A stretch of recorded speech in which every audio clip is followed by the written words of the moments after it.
All right. Good morning, everybody, and welcome to another episode of the Grief Let's Talk About It podcast. I am Tony Lynch, and of course, you guys already know we have an amazing guest for you guys. And we're going to be talking about a really tough subject, child loss. Now, before we get started, if it's your first time tuning in, do me a favor, head over to the YouTube channel, hit that subscribe button, hit that bell notification so you'll be notified every time we drop a new episode.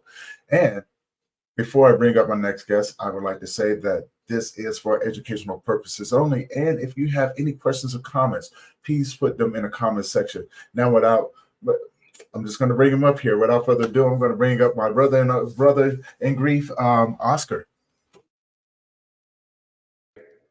Oscar, how you doing, brother? Fantastic, my man. How are you? Man, I'm doing, brother. I'm well. I'm doing great this morning, man. So now, before we get started, tell people who you are and where you're from. Yeah. Well, first off, epic intro to the podcast. That was a lot of fun. And guys, yeah, it's a pleasure to be here, Tony. Thank you for the graciousness of me being here today. So again, my name is Oscar Guerrero. Everyone calls me OG, so please call me OG. You can find me on Instagram at Oscar C Guerrero. I'm a seasoned entrepreneur. I built a few businesses, and as of the last couple of years, I have used my unfortunate personal grief journey and story to really transition everything I know about building businesses and doing that into becoming a men's transformation coach for men in grief. Particularly, I am fascinated not just in overcoming grief, but I'm really fascinated by that small subset of individuals who are able to really take their trauma and turn that into post-traumatic growth, find a deeper meaning in their pain, and then use that not just for personal transformation, but for also to heal the collective and really give back to others.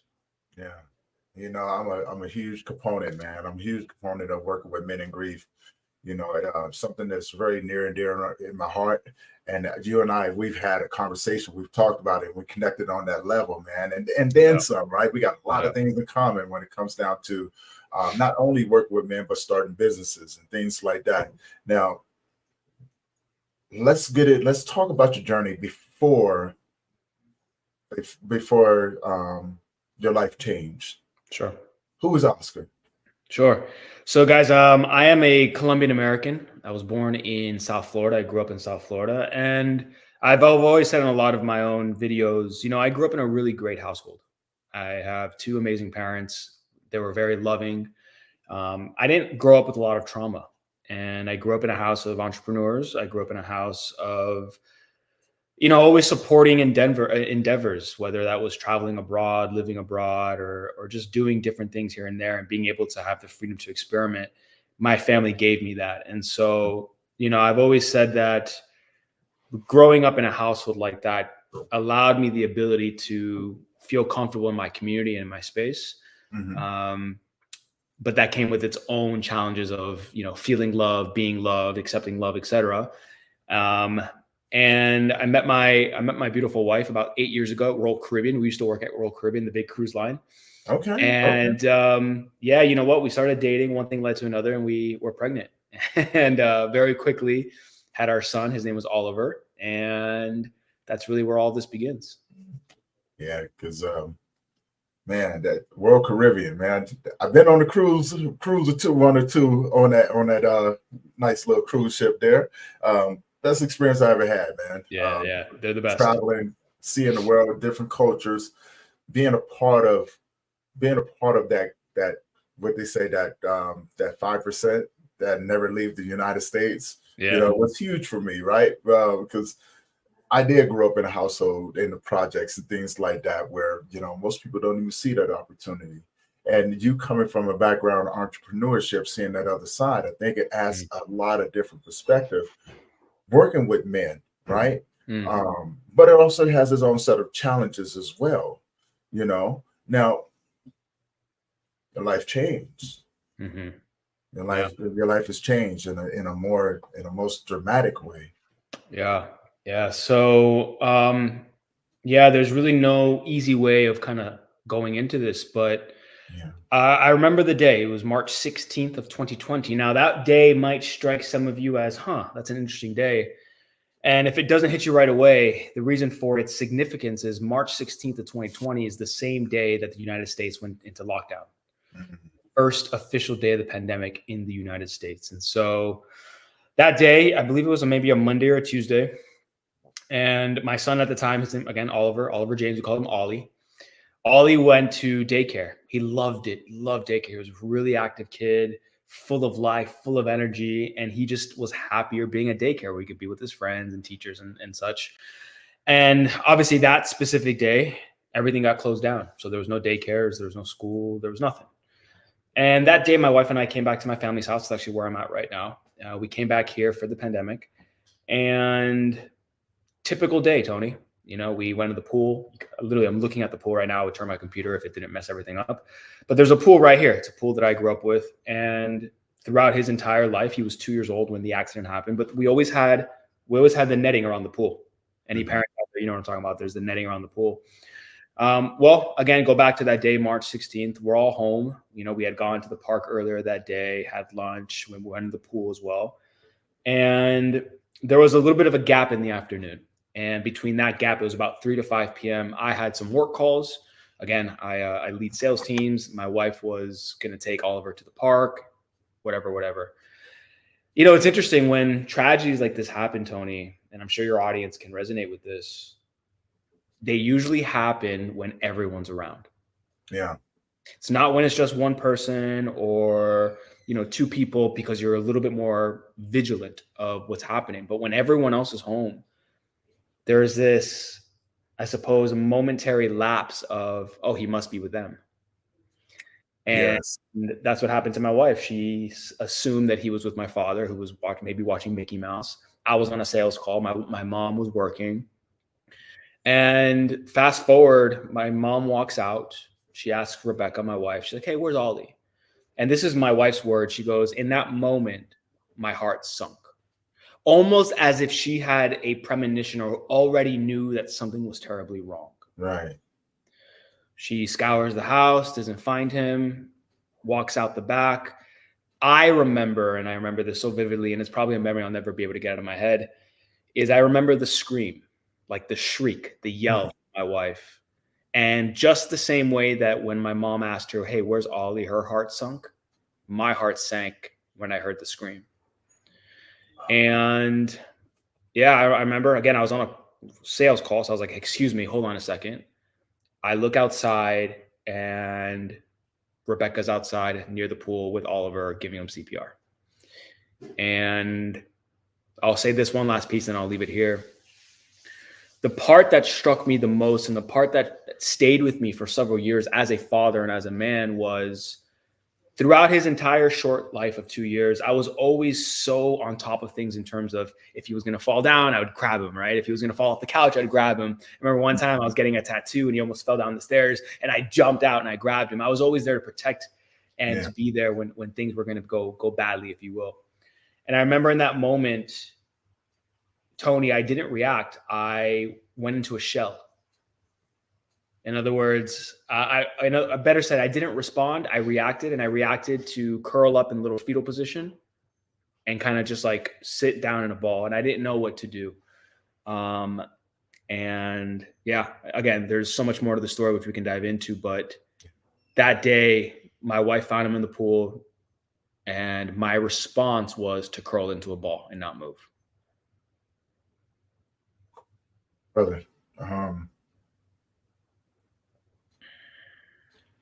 that one hit my heart hard because listening to you, and we've talked about this before, child loss, especially as a man, we're so used to having the fixed answers. That's right. We're so used to being a protector. Now I'm coming from a place of very emotional, in-depth emotion, because I felt that right there. You know, it's our job to provide and protect our loved ones, especially our children. And when we cannot do that, it's something so profound about that emotion. Now, I know what I went through, right? Can you take us back to that moment, what you was feeling in that moment, and with the shock and everything, because you had already had an idea Mm-hmm. after the scream. Mm-hmm. What is going on through your head at that moment? I think the very first thing you kind of start praying that this isn't real, that this isn't possible. Like this is a fake moment. Someone wake me up. He's gonna wake up. She's gonna be able to fix this. She's gonna get do the CPR, and he's gonna come out like a movie, and everything's gonna be okay, and it's gonna be just a moment of fear and a moment of chaos. But ultimately, this could never happen to me. Right? How often do we say that in our lives, Tony, especially men? Oh, that can never happen to me. That would never happen. And we take life for granted, don't we? We take the moments for granted. We take the people in our lives that we love so much. We take them for granted. And so I remember in that moment, I just thought, there's no way this is happening. This is us. Like, we're good people. Right. We've loved our son more. I've always said he was the first person in my life I've ever loved unconditionally. Right. I didn't know how to love before. Like I told you at the beginning, I grew up in a great family, but I always struggled with giving love. And I realized because I had trouble receiving love. So when my son was born, it was the first time in my life that I loved unconditionally. And so when that accident happened, in that moment, it was denial. There's no way. Right. I think because, and correct me if I'm wrong, we can dive deeper into this. We have, when our kids are born, we have this notion of, for the rest of my life, this is going to be my focus. I'm going to work on being a good parent, a good man, not only to our child, but to the women in our lives, you know what I'm saying, to the people in our lives, right? We want to be the example of what it's going to be like to be a great parent, right? To provide, right? To be there, to not miss those moments. But I think, just like you said, Oscar, there's a moment where once we get wrapped up into that notion, we tell ourselves, this is who I'm going to be for the rest of my life. I had to learn a valuable lesson about that. Yeah. Yeah. I mean, you'll understand this, and any man will resonate, this woman as well. When you become a parent, it becomes a forefront of your identity. Yes. Yeah? You meet someone new. Hey, how are you? My name is Oscar. I'm a father. I'm a husband. I'm a this and I'm a that. You'll find 9 times out of 10, a man will say, I'm a father first. Yeah. And there's great significance in that identity. There is a level of responsibility, accountability, and purpose that children give our lives if we're a father. Because you could be a bit of a sperm donor, right? But if you're if you're a father and you're present and you're there and you love your children, it's a part of your identity, and it is a huge part of your identity. And so when something like child loss occurs and it's your only one, what I have found through my own experience and working with other men is there is a significant loss of identity. And you understand Maslow's hierarchy of needs. That need for significance and purpose is so fundamental to us having a reason for being here on this earth. Right. And so what happens when you've placed so much of your worth on that identity, and then in a split moment, literally in 5 minutes, that identity is now taken away from you? It's incredibly hard to cope with, and it's incredibly hard just to even understand. This is very true. I mean, even men, working with other men that have gone through this horrible tragedy, right? We do lose our identity because now we have to figure out the world. Because before this happens, right? Now, don't get me wrong. I cannot talk bad about those who haven't been there for their children. I could, but I'll be a hypocrite. Reason being, man, look, my life, unfortunately, didn't allow for children to be a part of it. I was a gangbanger. I'm out there doing wrong. My life was no place for no child. I made hard choices to protect them, and they'll never understand it. And I understand that as well. And so, I lived a life that I didn't think I was going to survive. So I thought to myself, the best thing that I can do is separate myself from them to protect them. Sure. And it came with a price. Yeah, I've been criticized. I've been cursed out. I've been talked down to and everything else. And I take that. Do I deserve it? Possibly. But I had to, I wouldn't wish my life on anyone. It took me a long time to get out of that stage of survival, of destroying things, to get to a place to where building a relationship, first off, with God. That's right. Secondly, with myself, because I had to learn how to be a man. I had to learn how to be a father. I had to learn how to be a good human being. And when you have men like that, there's a sense of choice that comes along with that. But you have to be willing to go through the transition of getting rid of a lot of things and learning how to suppress that part of you, not really suppress, but to learn how to control it. Right. Yeah. Yeah. And, and then saying to yourself, I want something different. So, on the flip side of that, I do work with a lot of men in those areas that are really trying in the world. And its reason being, we're not getting taught the things, right? When we grow up in certain cultures, environments, and we're surrounded by certain people, we tend to flock and mimic what we see, right? Not saying that everybody's the same way, but we mimic those who we can relate to the most. Yeah. The drug dealers, the gangsters, the pimps, the killers. You know what I'm saying? We mimic those individuals because there's a sense of excitement, especially as a young boy, and we're very influential. Now, this is the reason why fathers are important in the home. They teach us how to be men. Now, you have to be a good man in order to teach us how to be good men. That's right.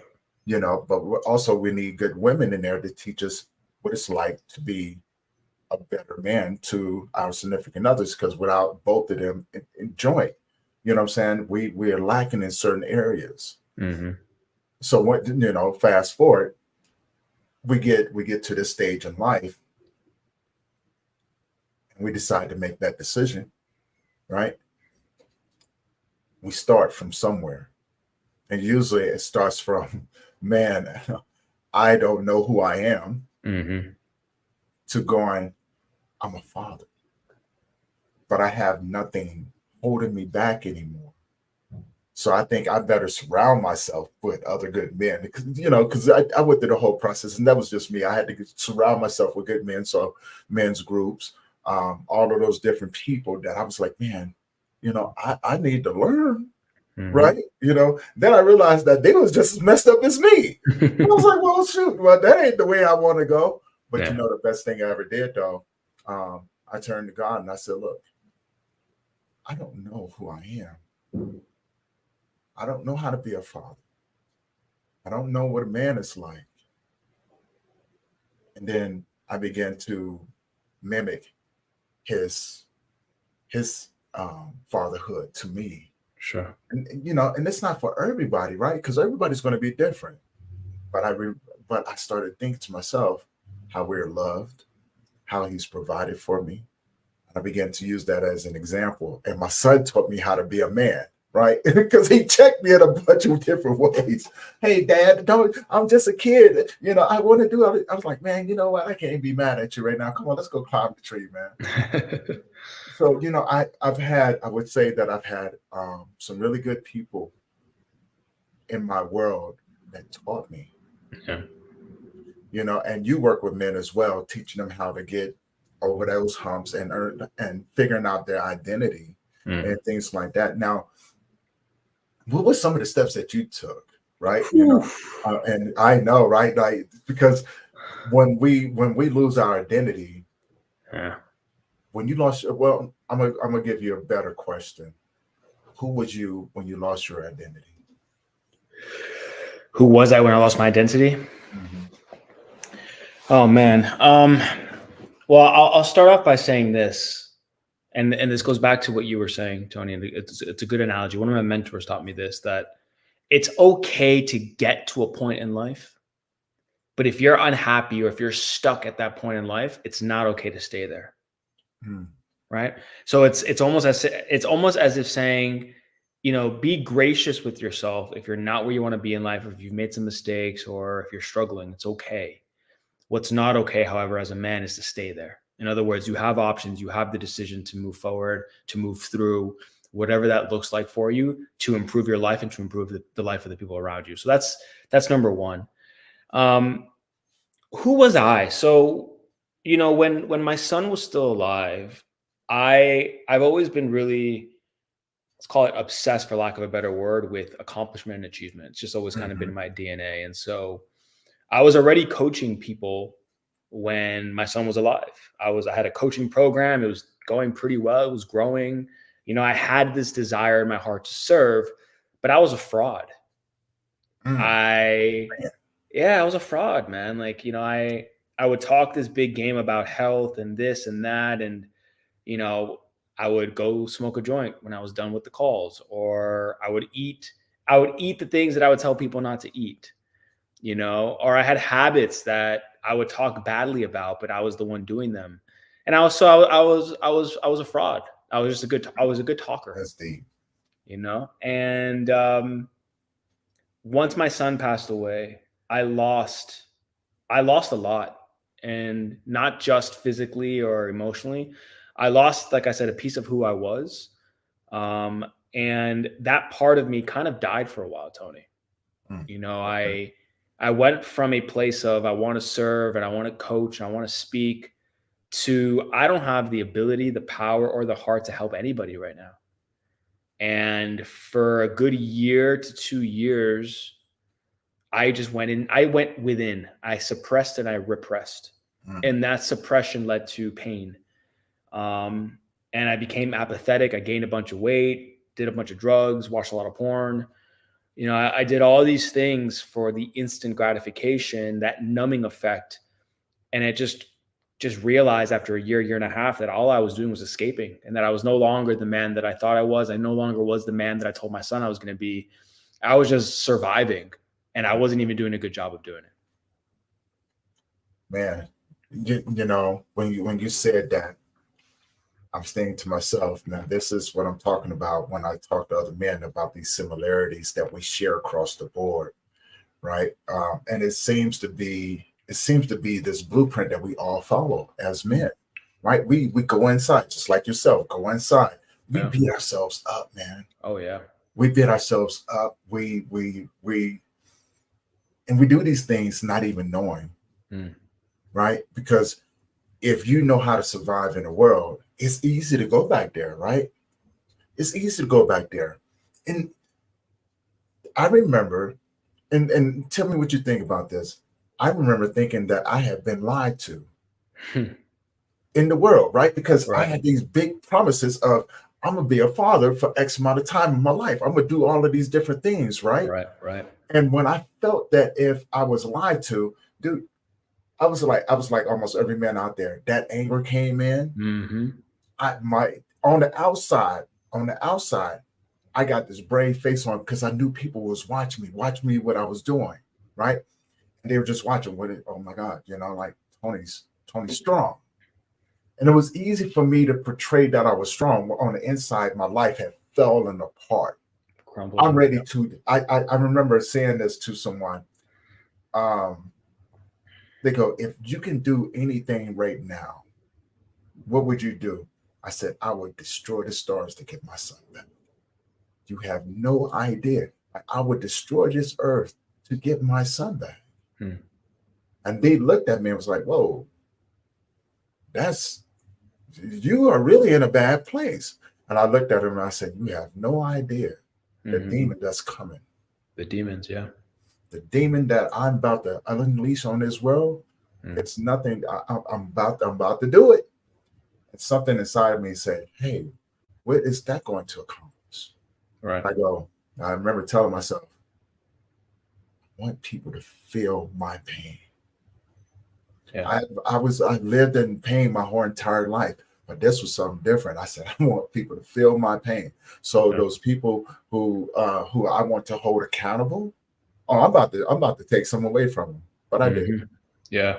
Yeah. No, I understand. I can get that. And I think just probably the circumstances of which our losses occurred. Mine was I want myself to feel the pain. So, I wanted the world to take me instead, and I think I may have shared this with you before, Tony, but and I'll go a little bit more into the things that I actually, because my path to what I would call now post-traumatic growth was really unconventional. It was unorthodox. It was a bit crazy, but I remember for the longest time, I would fantasize about being waterboarded. I would fantasize about being drowned alive because Wow. because I wanted that pain. One of the hardest parts for me was going back in my mind and thinking about the pain that he experienced in those moments or in those minutes or whatever it was. And, the way that you wanted to, like, the world to feel your pain, I was just more of like, just take my pain instead, like, take me instead, kill me, why didn't you just take me? I was like, he's such a better human being than I was. Why don't you just take me? Right. So, I understand that. I think the commonality that we have and that we see in other men, Tony, is that men suffer in silence. Yes. They suffer in silence, and they put on this tough facade. You did it. I did it. Everyone's like, "Oh, you're so strong." I'm like, "You have no fucking idea what I'm going through." Like, Right? just because there's a positive quote on social media doesn't mean anything. Like, you know nothing, Yeah. and just because you see me smiling doesn't mean anything. It means you have no idea. And the fact of the matter is, there has to be some grace there, because I think you learn over time as you heal that it's impossible for anyone to truly understand what you're going through.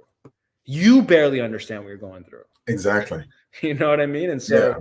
so, but I digress. And I think one of the biggest things and one of the biggest struggles with men and trauma and grief is that, like you said, trauma and grief, it really carries the ability to destroy what you thought was real life. In other Yes. words, it'll completely change or disrupt what you believe to be true, what you believe in your heart was real. Mm-hmm. And it has the ability to completely destroy that. On the flip side of it, though, it also has the ability and the power to transform.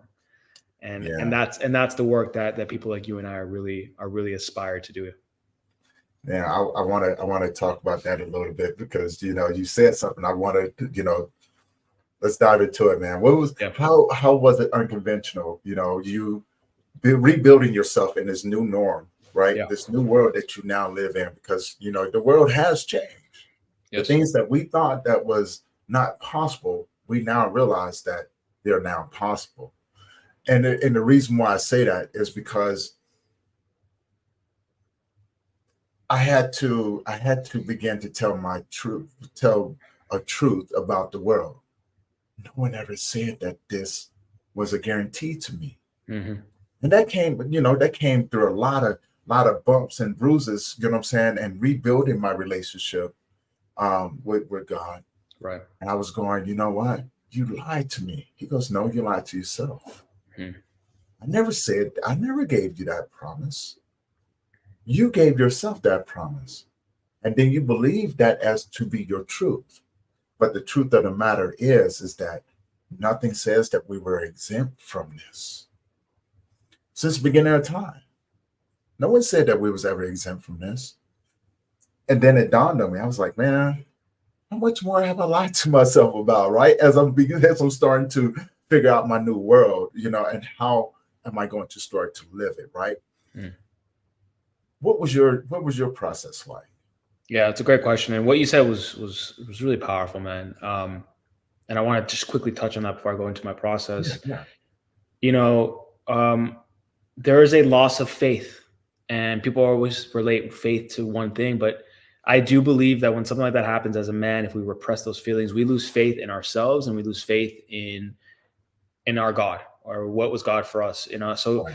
the same thing happened for me. Is like, I was mad, angry. How could you let this happen? That this isn't what was supposed to be. This is unnatural. Right. And I remember blaming God and losing faith and not believing in anything, which again, if you lose faith in something greater, then you lose faith in yourself as well. So that's where everything started to happen. So again, as I had mentioned before, this happened in March of 2020. He passed away officially March 21st of 2020. The first year and a half was you don't mind if I curse, do you? No, please, No. by all means. We got a parental Okay, advisory up. So cool. The first year and a half was a fucking mess. Like I mentioned before, I got really into my vices. I was just escaping all the time. I would escape with work. I would escape with drugs and other things that just weren't doing me any good. And I remember it was right around August or September of 2021. And I was laying in bed. It was a Saturday. I think I had just probably smoked a joint or something. And I get up. I remember it so specifically. It's so vivid how moments of life happen. And it was probably the most vivid memory I'd had in a year and a half because everything was a blur. I looked myself in the mirror and I just looked like crap. I was probably 20 pounds overweight, tired. I looked like bloodshot red eyes. And I was just looking at myself in the mirror. I was like, man, what happened to you? Ollie would not be proud of the man that you've become. And this is not the man that you said you would become. Because I always told my son when he was alive, I was like, I'm going to be the best daddy and I'm going to teach you this. I'm going to be a real example. You know what I mean? Like I'm going to live life not based on what you see me do or what you hear me say, but what you see me do and live it as an example. And I lost sight of that, Tony. I lost sight of that because I no longer had that faith and that purpose of like, who am I going to live or who am I going to be the example for? I didn't know. I didn't even know how to be an example for myself at that point. Yeah. So, one thing led to another. And again, it's important to know who I was before because I'd always been kind of like the guy's guy, do the ice baths, go work out, go lift, do the hard things. And I had lost sight of that. So I came across a men's development program called the Modern Day Night Project, MDK Project, the Modern Day Night Project. The Modern Day Night Project is run by a very well-known American entrepreneur by the name of Bedros Keuilian, as well as a couple of U.S. Marines and Navy SEALs and SWAT guys. And it's a 75-hour program for men that challenges you physically, spiritually, emotionally, everything. It really tests you. It actually has a 55% attrition rate, meaning that 55% plus of the guys who join end up quitting midway through. Okay. So I saw that and I was like, this looks like the hardest thing that I would ever have to go through. I'm in. I remember I signed up. It was $12,000. I called very next day. I was like, here's my credit card. Sign me up. So fast forward, I go to the project. It's in Southern California. And again, it's 75 hours of just hell, Tony. No sleep, no food. You're getting yelled at. You're getting physically brutal. I remember my wife was watching on Instagram because they would show it on Instagram and she was crying. She was literally crying, afraid to turn on Instagram to see if I was still there because every time she'd turn on the Instagram, we'd be in the ocean at 4 a.m, freezing, literally like shivering. Or we'd be in a pile of rocks crawling with blood down our knees. And I remember for her, it was a trigger because for her, it was, I couldn't save my son. Now I can't save my husband. Right. So fast forward, I'm a gangster. Okay. OG. I'm OG. And let me go back because this is really, really important. I forgot to say this. When I saw my wife with my son doing the CPR and the 4 or 5 days in the hospital, I felt almost resigned to my fate. I had this feeling, I'm like, he's gone. And you know what that lingering feeling was for me, Tony, was that I was a failure. And that I had failed. I had failed my son. I had failed my family. I had failed what it meant to be a man. And I no longer felt worthy of being a man that was worthy. So that followed me for a long time. I'm a failure. I don't deserve it. And so me going to that Modern Day Night Project, that experience at the core of it was to remember who the fuck I was. Yeah. And it was to prove to myself and to prove to my wife and to prove to my family that I was not a quitter and that I wasn't a failure, that I needed to go through that emotional pain. And I was reminded constantly of my son when I was there because we obviously had to open up and share. And that was my biggest trauma. It was my life's biggest trauma to that point, and it continues to be. But I had to prove to myself, without sleep, without food, freezing, cold, battered, beaten, that no matter what happened to me, that I had the perseverance and the resilience and the inner strength to always make it through. And that's what that experience taught me. That was just the start of it. That was the beginning of what I would consider to be my journey of healing, was going to the Modern Day Night Project, proving to myself that I wasn't a failure and that I wasn't a quitter. And most importantly, which I didn't understand up until I graduated, was that what I was missing was a community of brothers, a community of other traumatized men. Not everyone dealing with bereavement, but some people dealing with sexual abuse, emotional abuse. It's a lot of things that we go through as men that, again, suffer in silence. No one says anything. Right. So I'm there with 15 other men. It was like 40 of us that started, but 15 of us finished. And, you know, all these men had been through something in life that made them question who they were and if they were worthy of love. Strong men, powerful men, you know. And again, I learned from that experience that in order for me to heal and to grow, I needed to continue to surround myself with other strong, resilient, vulnerable men who were able to find courage and strength in their pain. Right. And that didn't get stuck in their pain, but wanted to use their pain as Play-Doh and really turn that into something bigger than just getting through it. And that is really the catalyst for why I am and what I'm doing today. Right. Man, you know what? You're an inspiration and an example. And when you was saying that, right, the first thing, and I know I'm gonna say a name, and I'm pretty sure you can relate to it, David Goggins. Oh yeah. Right. You know, and I was listening to this dude. He was like, "You just got to get out there. You got to go, dude. You got to put." What did he say? There was a quote that he used. He was like, "You got to put your brain in the fire, and you got to pound on it. You got to pound on it, and callous your brain, callous your mind. Get up and do something that you hate doing every day, right?" And unfortunately, I didn't do that. So, you know what I'm saying? Big ups to you, man. I think one of the biggest things that I did was just wake up. That was my big, because I didn't want to. Yeah. You know, keep going. Man, I even plotted my own demise for 2.5 months, and Yeah. no one knew, right? I was like, just getting up every day is a challenge. To keep me from hurting someone else was the challenge, right? Because I couldn't. There was a part of me that I became very envious of my friends who had children, because I couldn't understand, like you, I was a good father. It's really good father. I was good at it. After I got past the bullshit, and I began to heal from my, like you said, the past traumas. We've walked similar paths, Oscar. You know what I'm saying? We really have. You know, and the reason being because at some point I said, you know what, I need to surround myself with other men that have gone through something similar. Not to try to be a mentor to them. Honestly, I just wanted to learn. Right. That's all. I just wanted to. And, you know, like, and the doors began to open, but the bad decisions that came along with that, like my addiction was lifting weights. You know, I was almost 300 pounds. Well, no, actually, when I stopped lifting, I was 313. I was former bodybuilder. You know, I'm 6'4", so 313 on a 6'4" frame is freaking monstrous, right? I was just scrolling some of my pictures. I was like, man, this is who I used to be. People are like, holy crap. I'm like, that was me, right? But that was my addiction, because before I had plotted on my own demise, I used lifting weights as a way of trying to kill myself.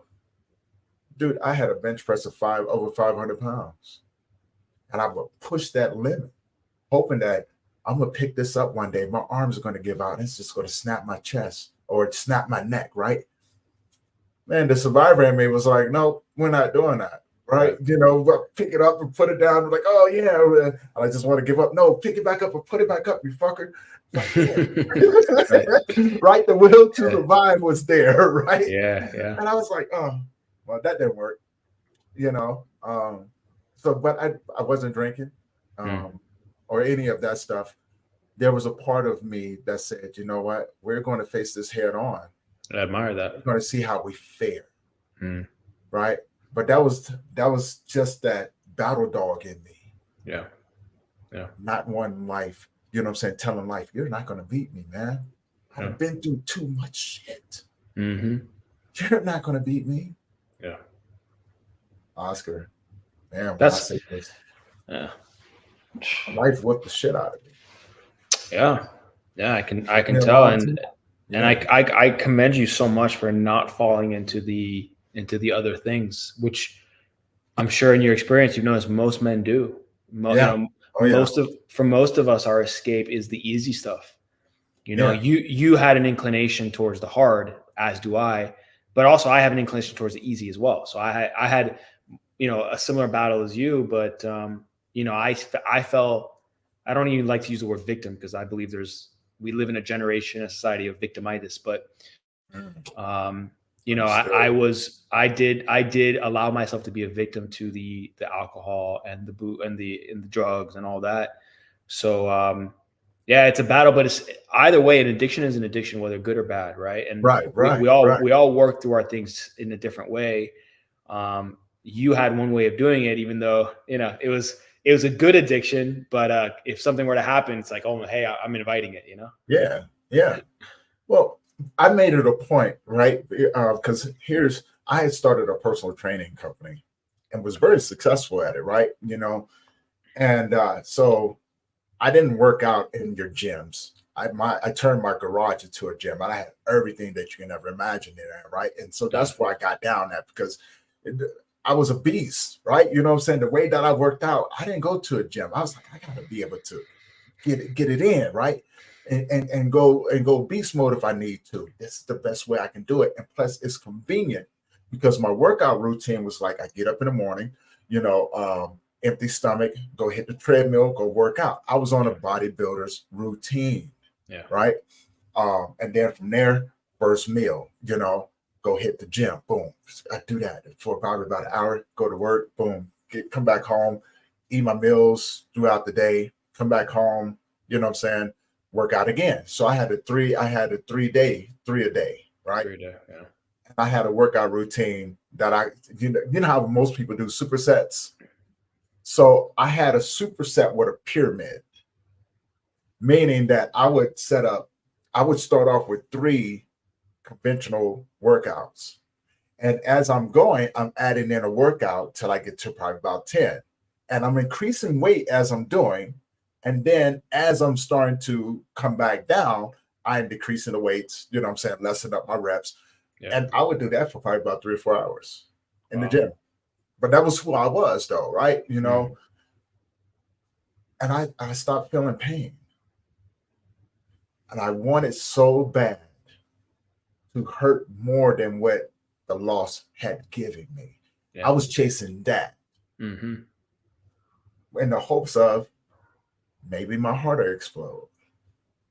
Maybe this bench press, this 550-pound bench press, maybe this will be the one that my arms give out on. Mm. Maybe, just maybe, this the one that I pass out on and it snaps my neck. Yeah. That's what I kept thinking, right? Mm. Very aggressive in my manner. Sure. And I wonder for you, Tony, was there ever moments of like seeking out that pain was almost a reminder of I am alive? Um, there was very small, very, very small moments. Okay. I was fighting between going into a very dark place and staying there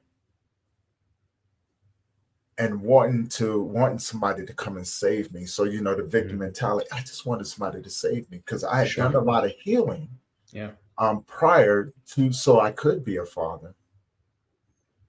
But I was so afraid of life. It took me a long time to realize that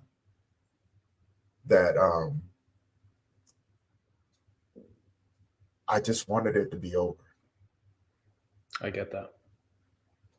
you know, Mm. because I don't wish that on nobody. Oh yeah, I know. That emptiness was there. I was a shell of a man, like you said, that didn't have any sort of direction, vision, purpose. I was alone in the world yet again, right? Because at that time I had just lost my parents as well, my younger brother, my son, all within an 8 year time period. Now, here's the other side. I had just lost within that time, I had just lost two good friends, which now I'm up in the 400s when it came to friends. So it's only me and a handful of people now. We're the last of the Mohicans. I didn't, I had gotten so used to being alone that I didn't want to come back. Right. That denial, that bargaining chip, I said, you know what? If you allow me to find myself a cave in the mountains, you'll never have to worry about me again. I promise I won't bother nobody. I don't want to be a part of this world no more because no one understands. Because I didn't know. Right. I didn't know. You think you're a burden. Right. And that's the way I felt, right? You know what Yeah. I'm saying? And I kept telling myself, this is going to be the best way. I had made so many bad decisions, man. I lost my company. I lost my place. I was homeless, right? I mean, I had moved out of my place and moved to South Dakota only to come back with my tail in between my legs, telling myself life ain't gonna beat me. Mm. I was wrong. I was truly wrong. I realized I was afraid. I was afraid of what the world was going to say about me. I was afraid of the beast that was starting to come out of me. I was afraid of what I was going to do to other people, including those that I cared about. But here's the thing, Oscar. I wasn't afraid of what I was going to do to myself anymore.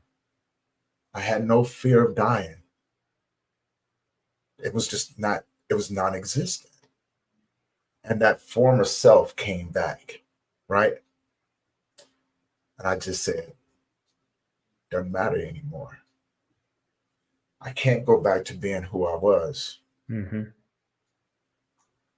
but I'm afraid of who I'm going to become. Because if that part of me come out, especially with this emptiness, right. I'm going to be 100 times, if not 1,000 times worse than what I was. And those who knew me from my past know exactly what I'm talking about. If you thought I was a handful then, I would have been a beast in this one. Right. I knew that wasn't right. I got a younger sister, and I can only imagine what she would have thought about her brother. That's all I can think about. Yeah. You hit an inflection point where you had the decision of which way you were going to go with life. Yeah. You chose the path of growth. That's why you're here. When did you have your aha moment? When did you make that decision? You've already gone through, as David Goggins will put it, you went through hell week, 72 hours of just brutality, right? Getting it in. Yeah. When did you make that decision to say, you know what? I'm about to use this in a way. Yeah, it's a good question. So it happened last year. Now, after the experience at the MDK project, a lot of good changed. Like there's a lot of good things happened. I found a new community. I started to grow a lot resiliency wise. I was a stronger human being than I was before. I had more inner belief, more inner strength, better community, better understanding of the world, etc. But there was one thing that I continually struggled with. And I remember I was struggling with this because I was working with a coach. He's very well known. His name is Wes Watson. A lot of people know him. Okay. But Wes was my coach. He was my one. I paid him a bunch of money to be my coach. And he was always telling me that, if you're going to heal the world, like your job, Oscar, as a man, is to heal yourself so you can heal the world. And I agreed with that. And I agree with that narrative. But at that point in time, I knew how to like give the facade or give the look that I was doing good. I was in great shape, did all these things, but I was still struggling where it's like, he wants me to share this with the world, but I'm not ready. Anytime I talked about grief or anything like that, it just felt so forced and it never felt authentic. And I found myself continuously being like, man, I don't want to talk about grief. Like, I don't want my life to become about grief. Yeah. So there was a disconnect and I had to figure out why that disconnect, Tony. Why did that disconnect exist? And what came to me, and then I'll get into the experience that changed everything, was I just realized that I was trying to move on, but you can't move on. You can't just like move on with life and like it be okay as if I'm going to be happy and everything's going to be good, because it makes it feel like I'm forgetting my son, or I'm letting go of that love. So I had a hard time separating the moving on with the by moving on I'm letting go of my son. And I couldn't do it. Yeah. Could not do it. So my next experience, very, very much kind of out of the box, was with the same group. So the MDK project has multiple classes. There's going to be 20 in totality. The 20th class, the very last class, and they're stopping the program, is actually coming up. But I was class 12, which means there was classes before me and there was a couple classes after me. In February of last year, there was about 10 guys from different classes who decided to get together for a medicinal retreat. So we did a medicinal retreat up in New Jersey, up in the woods in a cabin. It was a 2-day retreat. And by medicinal, guys, I mean psychedelic retreat, with the intention of it being a healing ceremony. It wasn't for recreational purposes. It was to go. It was intentional. We did a lot of work leading up to it, etc. So at that ceremony, there was 2 days. There was the first day, which was psilocybin mushrooms, which was called the grandfather ceremony. That is really an introduction to your trauma. That's facing your trauma head on. It's a lot of hard work. It's very, very emotional, very difficult. The second day was called open heart ceremony, and that's a mix of MDMA and ketamine. And that is to really bring out the expression of love so that you can give love and receive love. So I will only talk about the first part of the experience because that's where things really shifted for me. So in the very first day, which is the psilocybin, the mushroom ceremony, there was a point where I just started thinking about my son, and that shit escalated real quick. I just remember from one next moment to the next, I started thinking about him and all these memories, because it's very vivid. All these vivid memories started coming back to me. And, we have covers, we're laying down. I'm grabbing one of the guy's hands. He was holding my hand, one of my brothers. And I started to mourn and to grieve as if it had just all happened again.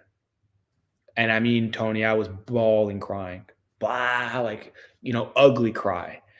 And, I just remember saying, I'm so sorry. I'm so sorry. All this guilt, all this guilt that I felt, all the shame that I had. And I was just like, I'm so sorry. I'm so sorry. And mind you, I can remember I'm obviously under the influence, but I've got guys hugging me. And I just remember at one point, I'm on the ground crying, and I look outside and I see the trees kind of like come at me and grab me and everything. And I go back to this memory. It's my favorite memory of me and Oliver. It will always be my favorite memory. And that was picking him up from school, from daycare. Now, for you fathers out there, you know that the first year of a child's birth or life, it's all about mommy and the boob. You mean nothing, brother. You are just a nice piece of decoration that follows around for the first couple of years. But once the kids start hitting it right around the age of 2, they start walking, they start talking, they start playing, they become a lot more, influenced by daddy. And my son and I had that type of relationship. So one of my favorite experiences was being able to take him to daycare and picking him up from daycare, because again, if you have kids, you know that when they're young and they see you, you're like a superhero. Yeah. You are Superman, you are Batman. And, I felt like Captain America. So every time I'd go pick him up from school, he'd come out, he'd stop what he was doing, and he'd like, Papa, and he'd come running at me. And it was always like this crazy embrace. And to this day, it's a memory that will always bring such beautiful joy to my life. And in the moment under psilocybin, I went back to that memory. And in that memory, as we were embracing, he said to me, "It's okay, Papa. It's okay." And what I translated that was him letting me know that it was okay for me to continue to move forward in life. And that it was my responsibility, but also my gift to him to start healing and start to not forget about him, because I'll never forget about him ever. Right. I could never. He's the love of my life. But in living to the best of my ability and living life not as poor me and look at what happened to my son, but more so look at the gift that my son's life left me and my family, that it was my responsibility, my obligation, and my duty to begin moving forward in life and moving forward in my grief, not moving on, moving forward, and doing that in a way that I carry him in my heart, and that I have been through so much and have done so much work and cried and hard things, and all because I just wanted to heal myself. That through all that hard work and through just my own gift of, I love coaching, I love teaching, I love mentoring, that this was a path for me to take on, and that this was always going to be something that gave my loss meaning and gave my life purpose. And from that day, it was February of 2023, everything has changed. I got a question, right? Yes, sir. Because I can relate to what you just said. Like I said, I feel like we've walked almost parallel, identical lives when it came down to figuring out that gift, right? Because it's such a um, unconventional gift, right? Yes. I denied mine. I was like, there's no way. There's no, this is not going to be my life. Grief? Mm-hmm. I don't even know what grief is. Right. But I tell you, my brain was like a supercomputer in my darkest moment where I was sitting out in the middle of the desert, that 45, that hollow point in there, 2 seconds away. Mm. I just like you, I'm sitting out there. I had mapped this thing out to the very last detail. I knew what I was going to do. And in that moment, I just remember the voice saying, let me show you something. It's time to read the story of Tony. After I've argued with it, right? And I realized that I've never been a victim in my life, that everything that I had ever gone through, the homelessness, being shot, being in the gangs, going to prison, watching and seeing the things I've seen, being molested when I was a child. I realized that it was never wasted. I could not become a victim in that moment because every time that I wanted to, I realized that I was placed in positions to serve other people, other men like myself. So it had been with me since I was 6 years old, right? I didn't even make the connection. I just thought I was wandering through life, right? Never had any place to call home, so it was easy for me to move around. I never had any attachment to anything or anyone, so it's easy for me to be alone, right? I would end up in different places, yeah. But in that moment, when I realized that I hadn't been a victim, I had to make a decision and go, okay, what am I supposed to do now? And that's when the language of grief downloaded on me. That was 5 years ago. Mm-hmm. And I remember driving back and my mind would not shut off. And I was like, no, this can't be it. But I understood more than what I ever even imagined, even now, right? It's like, I don't know where the information came from. It's as if I've done it before and I became a natural. Of course, I had to learn how to speak, right? I had to learn how to be honest with myself within my emotions. I had to start identifying and be very specific about those emotions.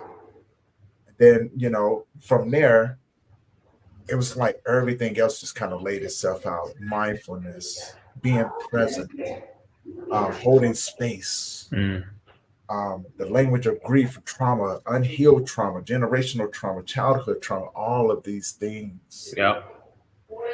All of these things came into my world. And I just remember I became like a kid with a sponge in his hand, right? I just want to dip it into the water and let it swell up again, right? And then wring it out and put it back. And I kept doing it over and over and over again. And, I said, well, I need a mentor. And Oscar, I was broke. Mm-hmm. I couldn't afford nobody. So what I did, I started listening to, I went back to the beginning.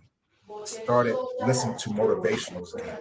But not just listening to them, I began to literally hear what they were saying in between the lines. And I said, I want to be like that. I never knew what success was. No one ever taught me. Although I built the company, I didn't know what success was. I didn't have nobody tell me that. I had to learn everything on my own. So when success came, I never knew what it was because I always lived my life very simple. I'm a simple guy. But then it changed, and I said, you know what? I now know what my purpose is. And I remember saying, if you allow me to serve, to use this gift that I have, I would give you everything.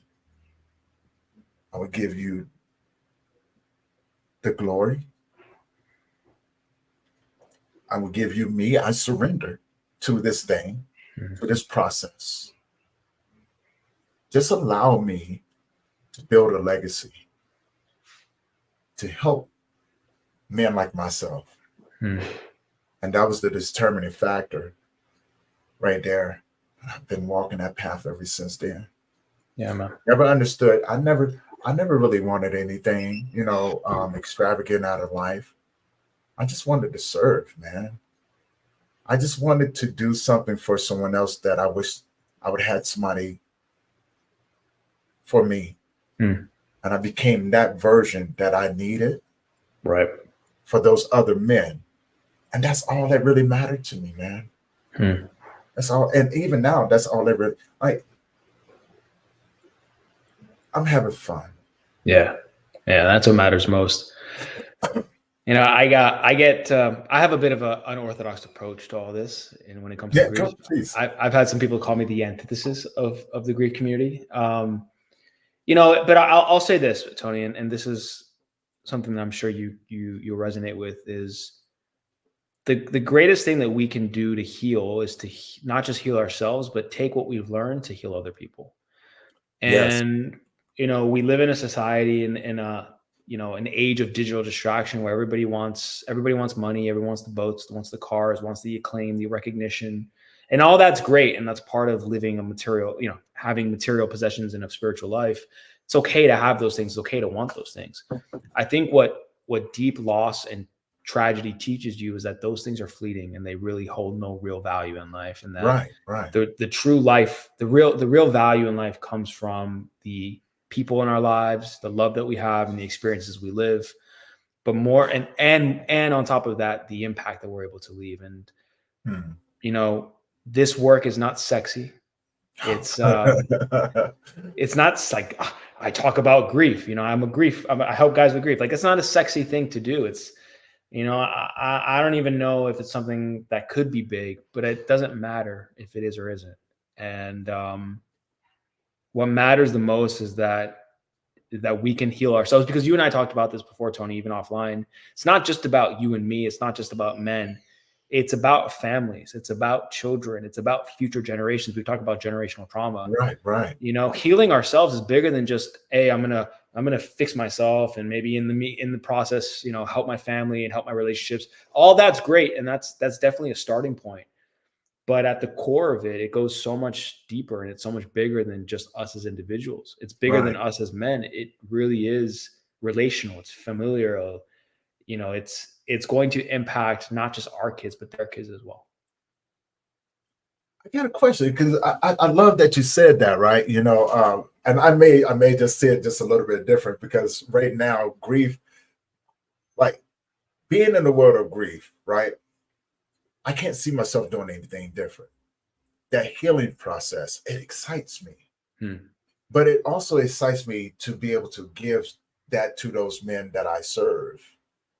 And watching them, like I find it very sexy when I see them begin to heal, right? And begin to start to show up for their families as this different version of themselves, because now they have some tools, right? They built their round community, a community of men who now understand.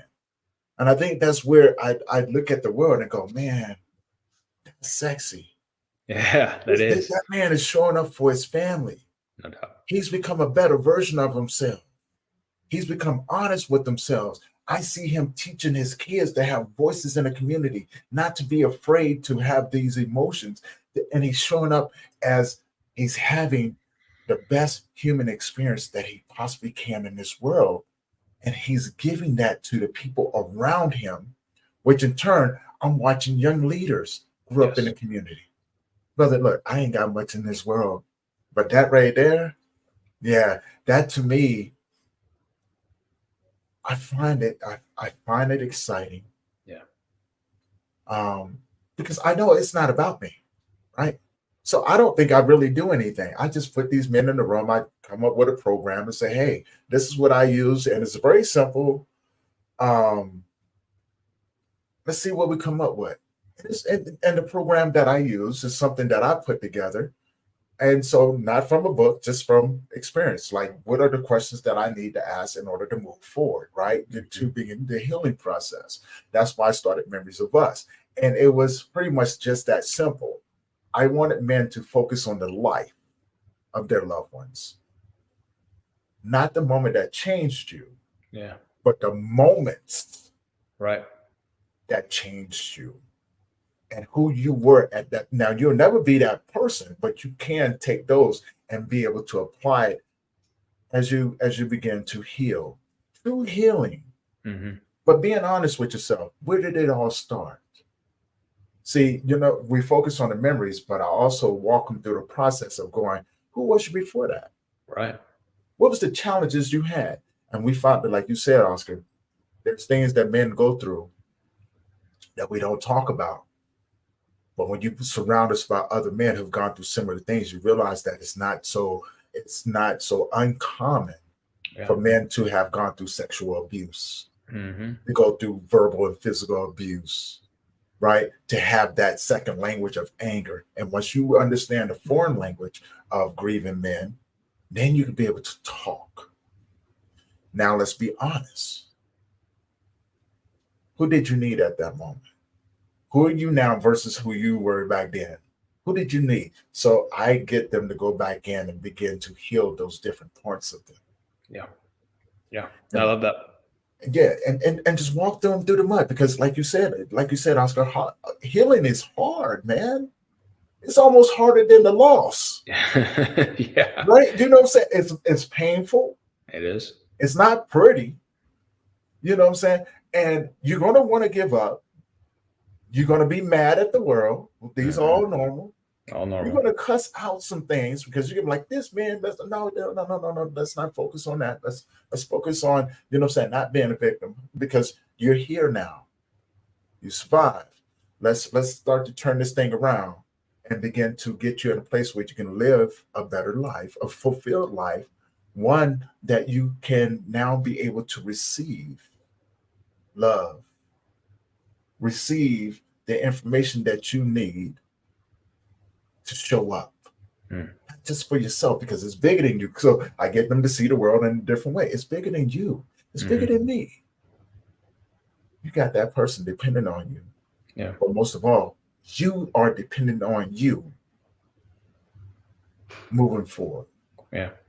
Yeah, it reminds me of there's a cheesy quote, everyone kind of knows it, but it's, there's two types of pain in the world. There's the pain of regret and the pain of growth, right? And it's gonna feel easier. And I think a lot of men in grief and trauma feel this way or live by this way. It's easier to just ignore it. It's easier to just kind of, scrape it under the rug. Everything will be fine. But it's really not fine because that pain over time, that pain that's repressed turns into pain expressed, and that pain expressed comes through the unhealthy living habits, weight gain, alcohol, substance abuse, all those things that turn us into a shell of ourselves. Yeah. There is a seed of greatness in all of our darkest times. Yeah. And it's a hard work, like you said. It is. It's, post-traumatic growth is not sexy. It takes a lot of work, it takes persistence, it takes resiliency, it takes belief. However, especially for us men, I think that if we can realize and come to an understanding that by healing ourselves, we have the ability to discover a seed of greatness that lives within each and every single one of us.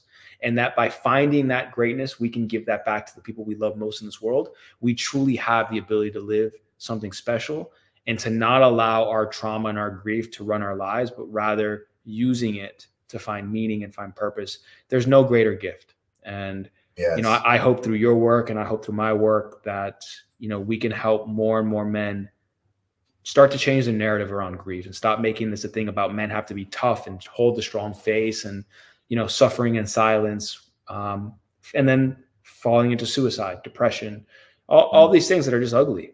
But, we really do, I believe, have the ability to make a real change and to change the narrative about how we discuss grief and what we get from it and see it as an opportunity rather than seeing it as a moment of victimhood. Right. And I love that, right? Because we've talked about this. We're going to be doing some amazing things in this world. It's not even a belief anymore. This thing is going to become a reality. And changing the lives of these men is going to be a thing. Normalize the conversations around death, dying, and grief needs to happen. And that's why we do these podcasts, right? To show people that, hey, you're not by yourself out in this world. If you're a man, you're not alone. You have resources now, right? And that's the beautiful part about it now, is that now people see that gap. Guys like ourselves have seen it and go, you know what? No, we need to fill in these gaps. So we need to go out there and start reaching out to these other men. And I think that's a beautiful part about building a tribe or building a brotherhood, but also exploring the opportunities that this thing called grief is giving us. Oh, yeah. Right? Oh, yeah. And where it takes us. Now, you help people through post-traumatic growth, right? You know what I'm saying? Explain what that is and how you use that, not your secrets though, but but how do you somewhat use that to help those men figure it out, right? Yeah. I'm gonna let you fill in the blanks on that one. Yeah, I appreciate it. Well, I think one thing that we do in common is helping men come back to square one. Who were you before everything else? There's this thing that everyone says, oh, you got to heal your pain. I'm like, nah, you don't have to heal your pain. Why don't you use your pain to heal you? Because there was already pain existing in my life even before my son passed away, but it was easy to mask, right? I didn't have to confront it. So what we're doing in the Mended Man is the name of my company, of my program, and it's part of the Brotherhood. And what we're doing is we're helping men first and foremost just find awareness in their pain, just confronting it, talking about it, admitting it, admission, honesty, and just really allowing and giving men space to feel safe to be able to share without judgment. You said Mended Man? Mended Man, yeah, it's called the Mended Man. So there's the Mended Man Inner Circle, and there's the Mended Man Brotherhood, and then of course in the future the retreats and the masterminds and such. But then what we're really doing as well is once we're able to find a safe space to talk, we're going to work. And this is where I think maybe my approach is a little bit different than what's seen in a lot of grief communities is we're getting straight to work, and we're going to start pushing ourselves. And, that's going to look physical. It's going to look like getting our health in order, get rid of the sugar, get rid of the booze, get rid of the alcohol, get rid of the pornography. Like, you got to get rid of your vices. You're not going to heal if you're stuck seeking out escape through vices. It's just not going to happen. It might happen very, very slowly, but you'll never truly be the full version of yourself that you need to be if you're masking it with drugs and abuse and substances. It's not going to happen. So that's my number one, is we're going to get your health in order. It's a pillar of what we do, is getting your health in order. So again, we do that through exercise. We do that through nutrition. We do that through gut healing and such. And then from there, it's a big part of it is also tapping into expression, journaling, breath work, meditation, being able to understand the difference between depression and anxiety. We can't change the past, and we also can't live in the future.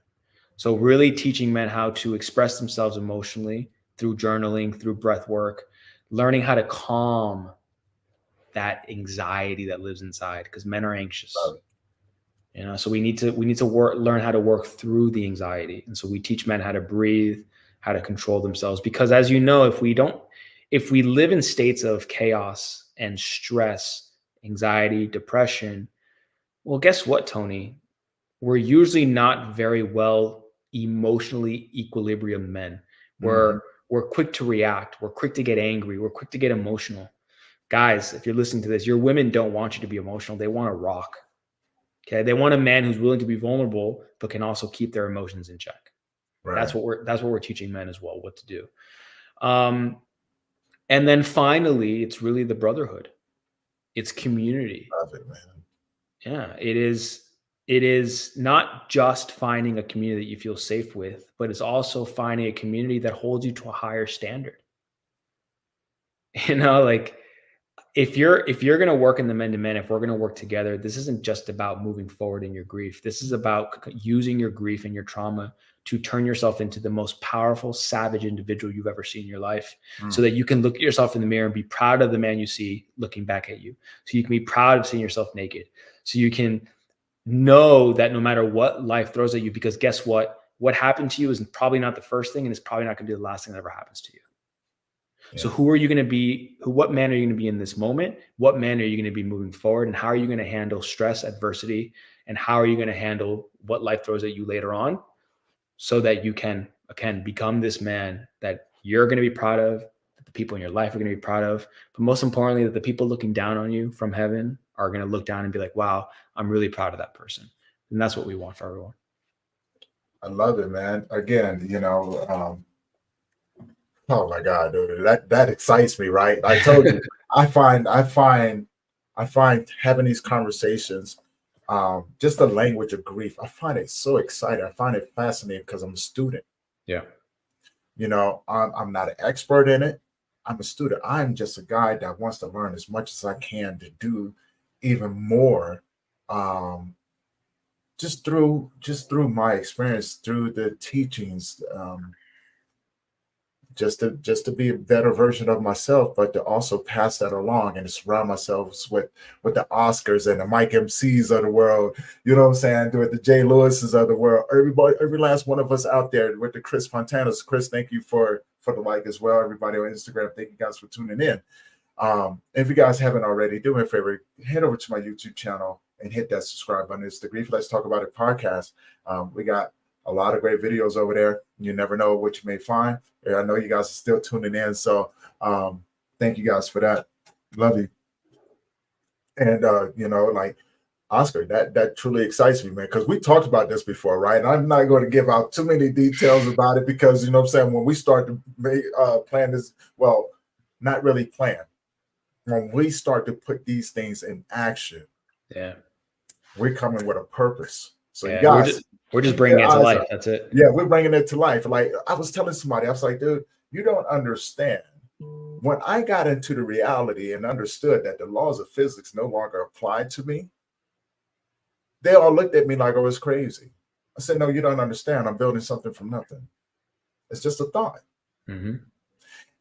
By the time I got done, it's a reality. Not just reality, but it's a huge reality. It's something that people can grab onto. It's no longer wishful thinking, people. We are out here, we're bringing our men back. Yeah, we are. We're providing a place for them to heal. So what that means is that you guys ask for emotionally intelligent men. And so those men are going to be asking the same things from you. You're asking for a brotherhood. You're asking for leaders in your community. You're about to get that. Just think, we've gone through enough in this world. It's time for you guys to understand that we're not bad men. We're just hurt men. We're just hurt. That's it. But it takes men to sharpen other men. I read, there was a quote that I saw: iron sharpens iron. Iron sharpens iron. That's right. So you men out there, you guys get ready. We got something coming for you guys that's going to be pretty amazing. But also, as a heads up as well. Well, before I give the heads up, Oscar, thank you for being on the show, man. You know what I'm saying? I know you got a busy day and things like that. And I'll be seeing you in the gym. You guys go check him out. He is on Facebook. He be putting some stuff up there. I'm going to get him to tell you where he's at and stuff. He up in the gym doing his thing. I'll be checking you out. I'm like, oh, no, he ain't. He up in there. Okay. I see you. Yeah, no doubt. No doubt. But tell people, if you can leave something with the audience today, what would you leave them with? I'd leave them with, no matter where you are today, no matter what pains you've been through, no matter what struggles you've perceived in life, the best is yet to come. Mm, And all you need to do is never quit, always believe, and know that there is great beauty in this world, even when it looks like the mossiest of days. But mm. all change is hard at first. It's a little bit messy in the middle, but if you can see it through, if you can persist, and you can believe, there's a lot of beauty in the end. And I'm a big believer that our work is going to create beauty in this world and continue to create even more resilient men. Yeah, most definitely. Now, if people was to try to find you, where can they Yeah. find you, brother? Yes, absolutely. So I'm most active on Instagram. So my Instagram handle is Oscar C. Guerrero. Everyone calls me OG, so just hit me up with OG. And everything's just tied back to social. So you can find me on Instagram. I have the Mended Man podcast where I also interview, special individuals who have been through trauma and have used now that trauma to change their life and have found new meaning in life. Tony, excited to have you on that as well in the future. And so yeah, the Oscar at Oscar C. Guerrero on Instagram, same thing with Facebook, and you can find me on Spotify, Apple Podcasts at the Mended Man Podcast. Awesome, awesome. And again, you guys, big heads up. We got something special coming, and it's something that that's been near and dear to my heart, and I think it's going to help out a lot of people when you guys get a hold of this. So I am going to be doing another book. It's called The Foreign Love Language of Grieving Men. You guys keep your eyes out for that. Got a good bunch of great men that's going to be a part of this. Women, get yourself a copy when this comes out. It's going to help you understand how to show up with the men in your life and understand how we do go through the grieving process and the do's and don'ts of when trying to hold space with that man. You guys, it's going to have a lot of great info in there. Oscar, you guys go check him out. Check out the Men to Men podcast. Go check him out on his social media. Like I said, he's up there doing big things. You know what I'm saying? Oscar, again, thank you for being on the show, brother. I can't wait to get on your show. But also, you know what I'm saying, with the things that we have coming up, right? I'm really looking forward to this, man, and meeting you in person, traveling, and we're about to make a huge difference in the world. And for all you other men out there that I mentioned, Jay Lewis, Mike MC, thank you guys for the introduction to this. And the best is yet to come, man. The best is yet you know to what come. I'm saying? Absolutely. So that brotherhood of grief that we got, it's about to explode. We're about to do a lot of great things. Chris Fontana is another one out there doing amazing things. You know what I'm saying? The Go Primal podcast, the Go Primal merchandise out there. You guys go check him out as well. Until next time, you guys, thank you for tuning in. And thank you guys for the support. And if you guys do me a favor, share this with someone that you think that can benefit from these conversations. This helps us get the content out as well. And with that being said, I am Tony Lynch. Big thank you to my guest, Oscar, OG. And we will see you guys in the next episode. So you guys enjoy the rest of your day. And just remember, you're not walking this path alone. That's right. Thank you, Tony. It was a privilege, brother. You're welcome, brother. Thank you. Thank you.